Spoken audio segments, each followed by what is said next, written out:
இன்னைக்கு சப்ளிமெண்ட்ரியில் அதே அதே வைத்தீஸ்வரன் கோயில் சிவபெருமான் மேலே காலமேகப்புலவரோட பாடல் தான், அவர் பாடினது தான். அதே வஞ்ச புகைச்சேணி, இதுவும் நேற்றுக்கு சொன்ன மாதிரியே இதுவும் வஞ்ச புகைச்சேணி. வைத்தீஸ்வரனை பார்த்து பாடுறார்.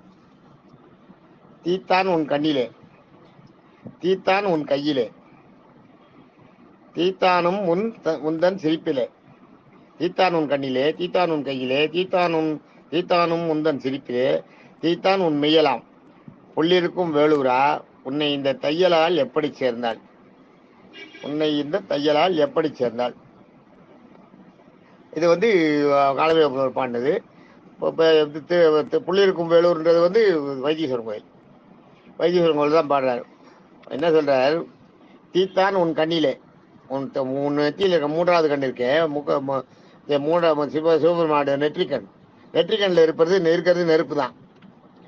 அதே மாதிரி கையில் பார்த்தீங்கன்னா மழுன்ற ஆயுதம் கையில் ஒரு தீச்சட்டி மாதிரி இருக்கும்.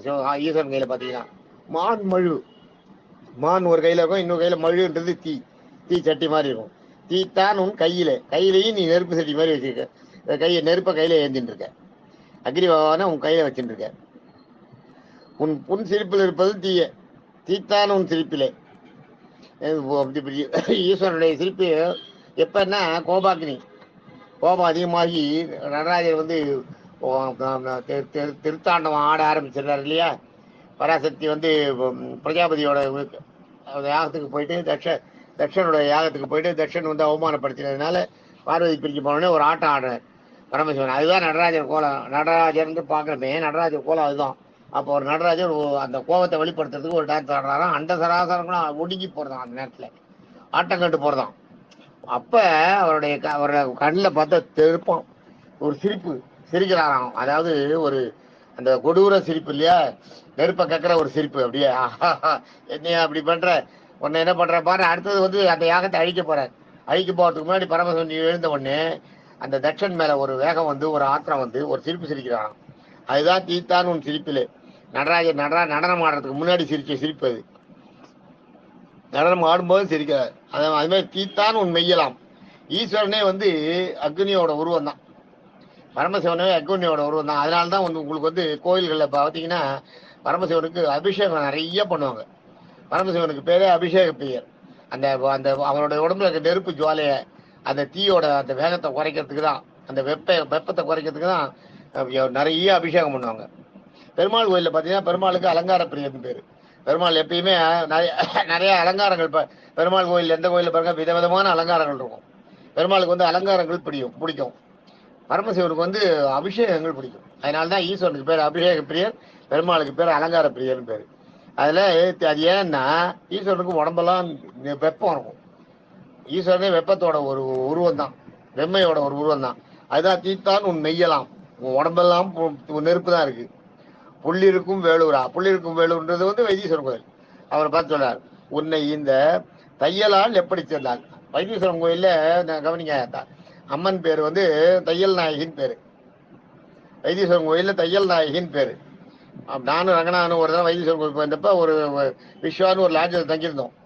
அந்த லாட்ஜில் நீங்கள் முதல் மாடியில் இருந்தோம். மாடியை விட்டு வெளியில் வந்து பார்த்தீங்கன்னா நேராக தையல் நாயகி சன்னதி தெரியும். அப்படியே நீங்கள் இறங்கி கோவிலுக்குள்ளே வரதுக்கு அப்படி சுற்றிட்டு வரணும். குளத்துக்கு நேராக பக்கத்தில், குளத்துக்கு எதிர அந்த பக்கத்தில் அந்த விஸ்வா லாட்ஜி மேலே நின்று பார்த்தோம்னா, அப்படி நிமிந்து பார்த்தோம், பொழுது கொஞ்சம் எது பார்த்தோன்னா தையல் நாயகி நேராக கண்ணில் தெரியும். அப்படி சேர்க்கலாம் நீங்கள். அந்த மாதிரி தையல் நாயகின்னா தையல் நாயகி வைத்தீஸ்வரன் கோயில். அம்பாளோட பேர். அம்பாளோட பேர் தையல்னாலேயே குளுமையின் ஒரு மறுபெயர் தான் தையல். தையல்ன்றது பெண்ணுன்றதுக்கு ஒரு பேர் உண்டு. தையலாள்னு தாமரைக்கு ஒரு பேர் உண்டு. குளுன்னு இருக்கு பார்த்தீங்களா, அப்படியே அந்த சில்னஸ், அதுக்கு பேர் தான் தையல்னு, அதுக்கு தையல்னு ஒரு பேர். ஆக இந்த தையலால் எப்படி சேர்ந்தால் உனை அப்படின்றது என்னன்னா, நீ வந்து இவ்வளோ நெருப்பும் அவங்ககிட்ட இவ்வளோ கோபமும் ஆவேசமா இருக்க. கண்ணெல்லாம் நெருப்பு, கையில் நெருப்பு, கண்ணில் நெருப்பு, கையில் நெருப்பு, சிரிப்பில் நெருப்பு, உடம்பெல்லாம் நெருப்பு. உங்ககிட்ட வந்து இப்படி ஒரு குளுமை பொருந்தி அந்த அம்பாள் எப்படி உங்ககிட்ட வந்து சேர்ந்தா அப்படின்ட்டு பாடுறார். அதாவது இதுல ஈஸ்வரனையும் புகழ்ச்சியா சொல்றார். உக்கிரகமான ஈஸ்வரன் வந்து எதையும் எந்த காரியத்தையும் சாதிக்கிறதில்ல. கோபாவேசமானார், எந்த காரியத்தையும் சாதிச்சு கொடுப்பாருன்னு சொல்றார். அவருடைய இயல்பான குணங்களை, ஈஸ்வரனுடைய இயல்பான குணங்களை சொல்றார். அதே மாதிரி அம்பாளுடைய இயல்பான குணங்களை சொல்றார்.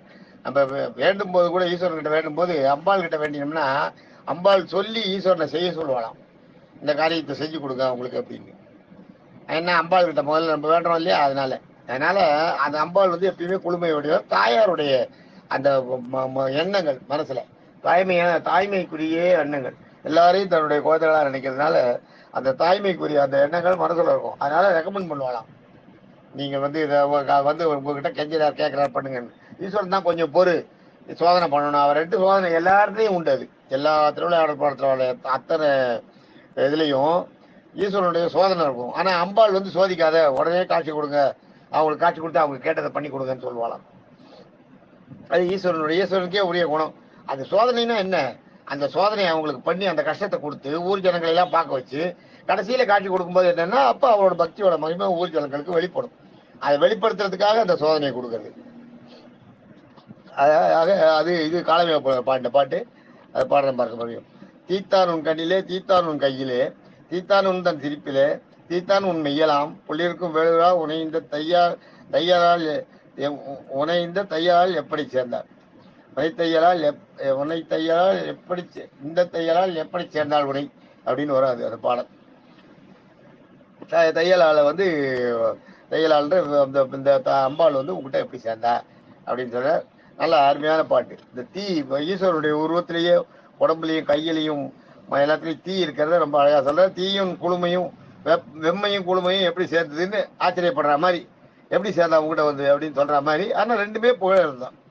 அதான் இதுக்கு பேர் வஞ்ச புகழ்ச்சி அணி தான். இதுவும் வஞ்ச புகழ்ச்சி தான். தேங்க்யூ.